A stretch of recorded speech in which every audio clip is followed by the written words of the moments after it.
The book starts on Thanksgiving Day, 1999, and it tells about Lizette Ramirez's first year at Rawlings College. She is a successful research scientist. She is back home from college for a few days and is living in Miami with her mother, Lourdes, and her sister, Lady. She has realized that being back at home feels challenging like it was living at college. She doesn't have anyone to talk to about school who would understand at home, and when she's at school, she doesn't have anyone who would understand her home life. Lizette quickly learns how she is needed to respond to people when they ask where she is from, and it was, when people ask, "So, where are you from?" and I said, "Hialeah," they answered, "Wait, where?" And so I gave them a new answer, "Miami, I'm from Miami." "Oh," they'd say, "but where are you from?" I was from Miami, but I eventually learned to say what they were trying to figure out. My parents are from Cuba. Crochette, page 24. Fast forward to when Lizette comes home again for Christmas. She finds out her mom has been joining many rallies that Ariel, her neighbor, has been putting together in Little Havana. These rallies are for a plea for asylum under the United States. Lizette is going to attend a rally to see how her mother is acting because she has been on the news and telling them about how they made it to America. Lizette goes to the rally and ends up getting emotionally attached to the message they are trying to spread.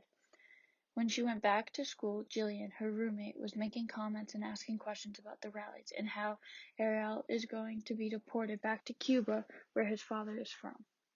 Lizette had had enough of Jill's comments and made it clear where she stood.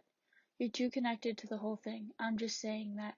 No offense, but as a Cuban person, you can't really expect people to believe that you'll be completely rational about this." I said, "Look, I would argue that I can speak more intelligently about this than you, because I know more about it than you ever could."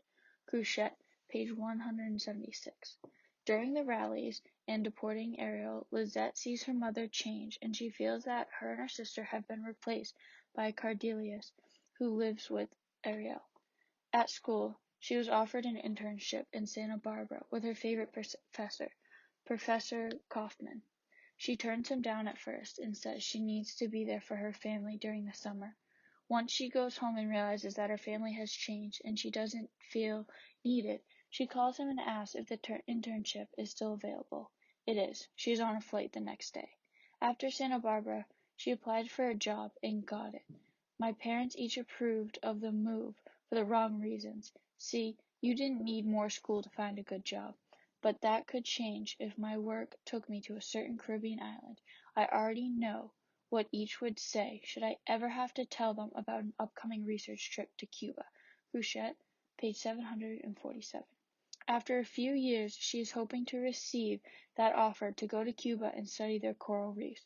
She knows that this would be seen as the ultimate betrayal because her parents can never return to their home, but she reminds herself that this is her future and she needs to follow her dreams.